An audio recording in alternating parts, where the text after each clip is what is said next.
ఒడిశా ఛత్తీస్గఢ్ రాష్ట్ర సరిహద్దు ప్రాంతంలో బుల్లెట్ల మోత మోగుతోంది. 3 రోజులుగా మావోయిస్టుల ఏరివేతే లక్ష్యంగా భద్రతా బలగాలు దూసుకుపోతున్నాయి. భారీ ఎన్కౌంటర్ కొనసాగుతూనే ఉంది. ఈ క్రమంలో దండకారణ్యం గరియాబంద్ అడవుల్లో బుల్లెట్ల వర్షం కురుస్తోంది.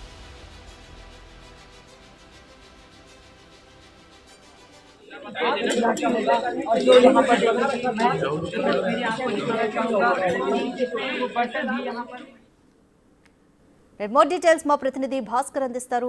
భాస్కర్, ఒడిశా ఛత్తీస్గఢ్ సరిహద్దు ప్రాంతంలో ఇంకా ఎన్కౌంటర్ అయితే కొనసాగుతూనే ఉంది. ఇప్పటికే చలపతి కూడా చనిపోయారు. మరిన్ని అప్డేట్స్ ఏంటి?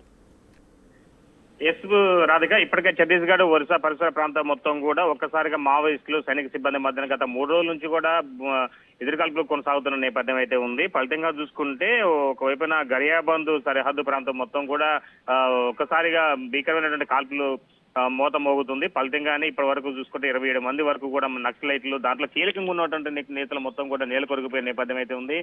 గడిచిన 23 రోజులు అంటే ఈ సంవత్సరం మొదలైన 23 రోజులు అవుతుంది. 23 రోజుల నుంచి చూసుకుంటే మాత్రం 47 మంది వరకు కూడా మావోయిస్టులు మృతి చెందారు. ఫలితంగా చూసుకుంటే మాత్రం అబుజ్మట్ అడవులు, సుక్మా జిల్లా, కాంకేరు, బీజాపూర్ పరిసర ప్రాంతం మొత్తం కూడా ఒకసారిగా మావోయిస్టుల యొక్క అలజడిని రూపుమాపేందుకు సైనిక సిబ్బంది మొత్తం కూడా కొన్ని బృందాలుగా ఏర్పడ్డాయి. మహారాష్ట్ర ఒకవైపున ఛత్తీస్గఢ్ తో పాటు మరోవైపున ఒరిస్సా రాష్ట్రం సంబంధించినటువంటి భద్రతా బలగాలతో పాటు కోబ్రా, డిఆర్జీ, తర్వాత సిఆర్పిఎఫ్ తో పాటుగా బెస్తర్ ఫైటర్స్ వీళ్ళంతా కూడా ఒకసారి ముక్కుముడిగా 1000 మంది పైగా కూడా అబుజ్మట్ అడవుల్లో గరియాబంద్ పరిసర ప్రాంతం మొత్తం కూడా చుట్టుముట్టారు. ఫలితంగా చూసుకుంటే కీలకమైనటువంటి మావోయిస్ట్ నేతలు మొత్తం కూడా నెలకొరిగిపోయే నేపథ్యం అయితే ఉంది.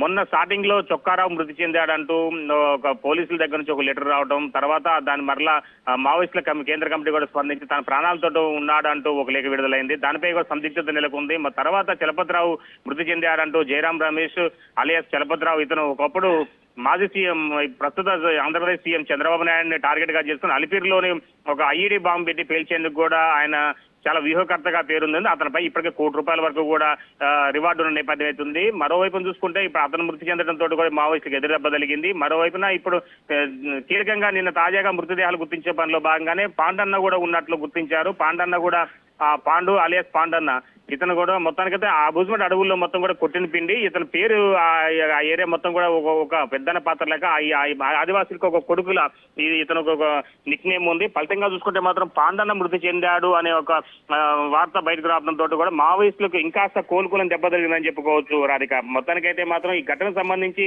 అంటే ఇప్పటి వరకు కూడా 47 మంది వరకు మావోయిస్టులు మృతి చెంది అందులో వ్యూహకర్తలు కావచ్చు, కీలకమైనటువంటి ముఖ్య నేతలు కూడా నెలకొరకపోవడంతో ఇంకా కాల్పుల ఘటన కొనసాగుతుందని చెప్పుకోవచ్చు Radhika. Right, thank you Bhaskar. మావోయిస్టుల ఏరివేతే లక్ష్యంగా భారీ ఎన్కౌంటర్ అయితే కొనసాగుతూనే ఉంది. ఇప్పటి వరకు 27 మంది మావోయిస్టులు మృతి చెందారు. అయితే మరోవైపు చొక్కారావు మృతిపై సందిగ్ధత కొనసాగుతుంది.